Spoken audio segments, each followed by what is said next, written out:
برزخ کا سفر نامہ قسط نمبر 1۔ ناظرین، یہ ایک ایسے شخص کے سفر آخرت کی رویداد ہے جو دنیا میں گناہ کرتا رہا، سیاکاریوں میں مصروف رہا، آخرت کو بالکل فراموش کر بیٹھا۔ اچانک اس پر ایک خاص بری حالت میں موت آ گئی۔ جو اس کے ساتھ ہوا وہ اس درس میں بیان کیا جائے گا، اور یہ سب باتیں مستند ہیں کیونکہ احادیث اور روایات سے یہ سب ثابت ہے۔ ایک شخص ہمیشہ کی طرح گناہ، بے دینی اور عیش و عشرت میں غرق اپنی زندگی سے لطف اندوز ہو رہا تھا۔ ایک دن سپہر میں اپنی ایک محبوبہ جو ایک آوارہ اور بدکار عورت تھی اس کی طرف گیا اور اسے اپنے گھر لے آیا۔ وہ کہتا ہے کہ میں نے چند گھنٹے عیش و عشرت میں گزارے، ہنسی خوشی اور عیش میں مزے اڑائے۔ اس رات میں پہلے سے کہیں زیادہ سرور کی حالت میں تھا، انتہائی پرسکون اور حشاش بشاش تھا۔ مجھے ذرہ بھر بھی تھکاوٹ یا سستی محسوس نہیں ہو رہی تھی۔ میں نے محبت بری مسکراہٹ کے ساتھ اپنی محبوبہ کو مخاطب کرتے ہوئے کہا کہ آج رات سونا نہیں بلکہ صبح تک عیش و نوش کریں گے تاکہ اس شب کو رنگینی سے زیادہ اس شب کی رنگینی سے لطف اندوز ہو سکیں۔ اور وہ بھی راضی ہو گئی اور چائے تیار کرنے کے لیے باورچی خانہ چلی گئی۔ میں کوئی اچھی سی فلم تلاش کرنے لگا تاکہ اس سے ہماری محفل عیش میں مزید 4 چاند لگ جائیں۔ البتہ میں اس بات سے بالکل بے خبر تھا کہ ابھی کچھ ہی دیر بعد میرے ساتھ کیا خوفناک حادثہ پیش آنے والا ہے۔ ابھی آدھی رات ہونے میں کچھ وقت باقی تھا۔ گانے اور محبوبہ جو باورچی خانے میں چائے بنا رہی تھی کی آوازوں کے علاوہ مکمل خاموشی طاری تھی۔ یہ نومبر کی ایک سرد رات تھی۔ سردی کی وجہ سے گھر کے تمام دروازے اور کھڑکیاں بند تھیں۔ سیاہ بادلوں کے ٹکڑے آہستہ آہستہ چمکتے ستاروں کو یکے بعد دیگرے تاریک کر رہے تھے۔ تیز ہوا بڑے زور سے کھڑکی سے ٹکرا رہی تھی اور یوں لگ رہا تھا جیسے میری خوشیوں کو تباہ و برباد کرنے والی ہے۔ میں نے پسندیدہ فلم منتخب کی اور بڑے کیف اور سرور سے اسے VCR میں ڈالا۔ میں VCR کا پلے بٹن دبانے والا ہی تھا کہ مجھے ایسے لگا جیسے کسی نے میرے بائیں کندھے پر ہاتھ رکھ دیا ہے۔ خوف اور وحشت سے میری زبان گنگ ہو گئی کیونکہ نہ تو کمرے کا دروازہ کھلا تھا اور نہ ہی کوئی کھڑکی سے اندر آیا تھا۔ میں نے سوچا شاید اس عورت نے مزاق کیا، شاید وہ چپکے سے کمرے میں داخل ہو کر مجھے ڈرانا چاہتی ہے۔ میں نے چاہا کہ اسے کہوں کہ آخر اس طرح کا مزاق کرنے کی کیا ضرورت ہے، لیکن جیسے ہی میں نے مڑ کر دیکھا تو مجھے انتہائی خوفناک چہرے والی مخلوق نظر آئی۔ میں نے سمجھا کہ شاید خواب میں ہوں اور زیادہ پی جانے کی وجہ سے مجھے یہ خوفناک چیزیں دکھائی دے رہی ہیں، کیونکہ میں اپنی زندگی میں کسی بھی غیبی مخلوق کا قائل نہیں تھا، اس لیے اس مخلوق کے بارے میں مجھے یقین کرنا بہت دشوار نظر آ رہا تھا۔ یہ ایسی مخلوق تھی جسے دیکھ کر ہر انسان خوف کے مارے پریشان ہو جاتا ہے، کیونکہ ان کا حلیہ کچھ اس طرح کا تھا۔ اس کا قد کھجور کے لمبے تنے کی مانند آسمان سے باتیں کر رہا تھا۔ اس کا رنگ تارکول کی طرح بالکل سیاہ و تاریک تھا۔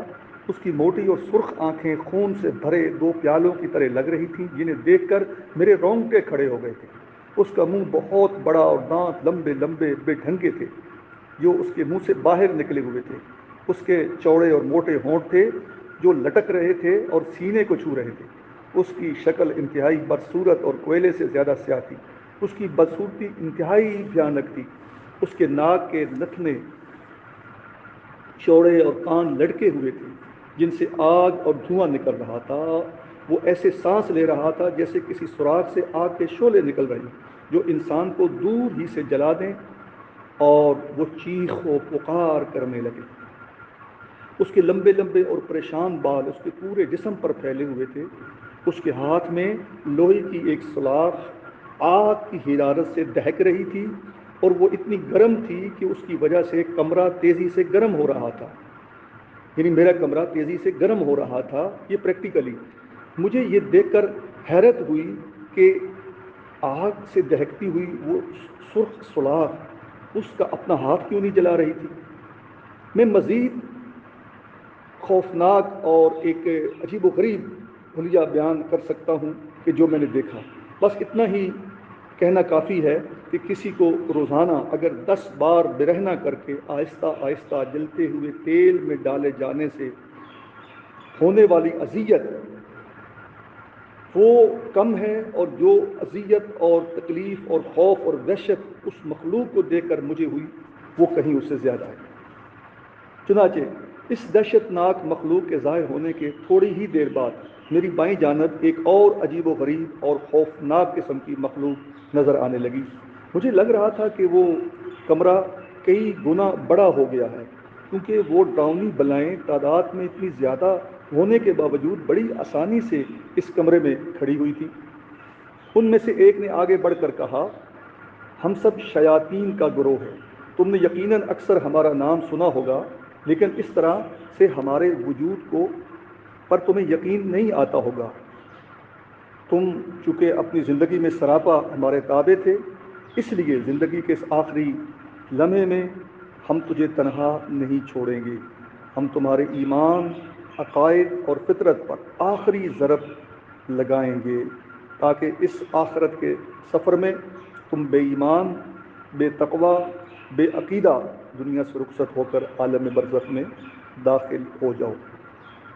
ہم اس لیے آئے ہیں کہ کوئی تجھے خدا، قرآن، رسول اور آئمہ کی تلقین نہ کر سکے، اور اگر کوئی کرے تو وہ تجھ پر اثر انداز نہ ہو، ہم اس تاثیر کو ختم کریں۔ میں نے کہا، تم کون ہوتے ہو؟ مجھ سے کیا چاہتے ہو؟ مجھ سے دور ہو جاؤ، میں تم سے بیزار ہوں۔ شیطان نے جواب دیا، اب یہ گیدڑ بھبکیاں ہمیں مرعوب نہیں کر سکتی۔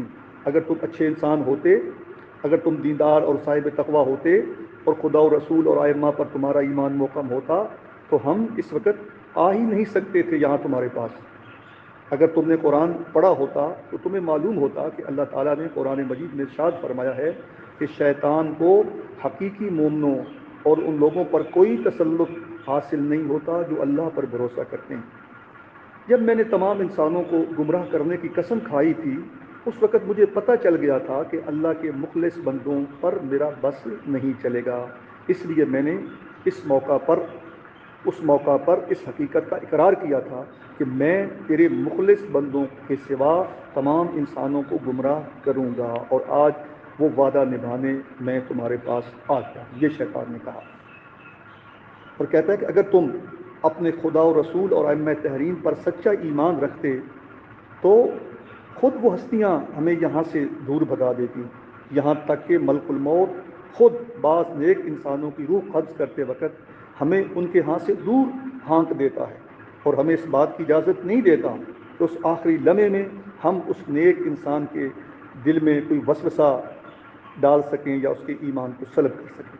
چنانچہ اس کے بعد جب میں نے اپنے پاؤں کی جانب نگاہ دوڑائی تو تا حد نگاہ ایسی مخلوق دکھائی دی جن کے چہرے سیاہ تھے اور ان کے ہاتھ میں کھردرا اور بدبودار کپڑا تھا۔ یہ خوفناک منظر دیکھ کر چند ہی لمحوں میں میری رگوں میں دوڑتا ہوا خون رک گیا، میرے رونگٹے کھڑے ہو گئے، خوف سے آنکھیں پتھرا گئیں، پلکیں حرکت نہیں کر رہی تھیں، لگتا تھا جیسے انہیں باندھ دیا گیا ہے۔ ایسے لگ رہا تھا جیسے میرے پیروں کے ساتھ ہزاروں ٹن کی زنجیریں باندھ دی گئی ہیں اور ان کے اندر کیل ٹھونک دیے گئے ہیں۔ میرے بازو بالکل شل ہو چکے تھے، صرف انگلیاں زمین پر رگڑی جا رہی تھیں۔ میں نے چیخنا چاہا لیکن میرے ہونٹوں نے ایک دوسرے سے الگ ہونے سے انکار کر دیا۔ میں دل میں کہہ رہا تھا، اے کاش وہ عورت جلدی سے آ جائے اور چیخ پکار کر کے لوگوں کو اکٹھا کر لے جو کسی طریقے سے ان ڈراؤنی مخلوقات سے میری جان چھڑا دی۔ لیکن اس بدبختی کے عالم میں اپنا پورا زور لگا کر ٹوٹے ہوئے الفاظ کے ساتھ میں نے ان سے پوچھا، اس مخلوق سے، کہ تم لوگ کون ہو؟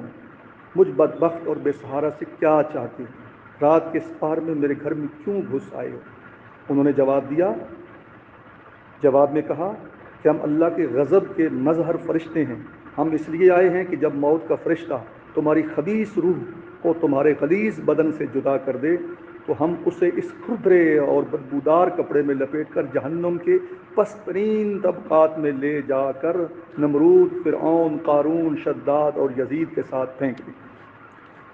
ان میں سے ایک نے کہا، اگر تو اللہ کا مخلص بندہ ہوتا اور اس کے احکام پر عمل پیرا ہوتا تو تو اس موقع پر ہماری جگہ اللہ کے رحمت کے فرشتے آتے اور تمہاری روح کو خوبصورت اور معطر سبز کپڑے میں لپیٹ کر آسمان کی جانب پرواز کرتے۔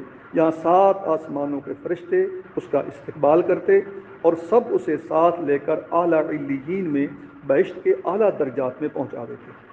میں نے یہ سن کر بے ساختہ کہا، یہ سب کچھ میرا ہی اپنا کیا دھرا ہے، اس لیے مجھ پر لعنت ہو۔ ابھی میں انہی سوچوں میں گم تھا کہ وہ خوفناک مخلوق جسے میں نے سب سے پہلے دیکھا تھا میری جانب متوجہ ہوئی اور خوفناک آواز میں کہا، کیا تم مجھے نہیں جانتے؟ کچھ دیر کے لیے میری زبان بولنے کے قابل نہ ہوئی۔ میں نے انتہائی نحیف اور کمزور آواز میں، جیسے کوئی گہرے کنویں سے بول رہا ہو، جواب دیا، نہیں، میں تمہیں نہیں جانتا۔ پھر میں نے ذرا ہمت کر کے غصے سے کہا کہ آخر تم مجھ سے کیا چاہتے ہو؟ اگر تم سونا اور گھر کا قیمتی سامان لینا چاہتے ہو تو جتنا چاہے لے لو۔ میں نے ہاتھ کے اشارے سے انہیں زیورات اور کمرے میں پڑے ہوئے دیگر سامان کی طرف اشارہ کیا اور کہا کہ میں وعدہ کرتا ہوں کہ تمہیں جتنا پیسہ چاہیے میں بڑی خوشی سے کل صبح تمہاری خدمت میں پیش کر دوں گا۔ اس موقع پر اس مخلوق نے غصے میں میری طرف دیکھا اور کہا کہ میں ملک الموت ہوں، روحوں کا قبض کرنے والا عزرائیل، شوہر کو بیوی سے، باپ کو اس کے بچوں سے، دوست کو دوست سے، ماں کو بیٹی سے جدا کرنے والا ہوں۔ مجھے سونے اور ان چیزوں کی ضرورت نہیں ہے جو تم جیسے خدا سے غافل لوگوں کے لیے انتہائی قیمتی چیزیں ہیں، وہ ہمارے لیے قیمتی نہیں ہیں۔ یہ جملہ سن کر مجھے وہ تمام باتیں حقیقت نظر آنے لگیں جنہیں میں اپنی زندگی میں جھٹلاتا آیا تھا، ان کا مذاق اڑاتا تھا اور ان سب کو خرافات اور دقیانوسی سمجھتا تھا۔ اب مجھے اپنی موت یقینی دکھائی دینے لگی، لیکن افسوس اب دیر ہو چکی تھی۔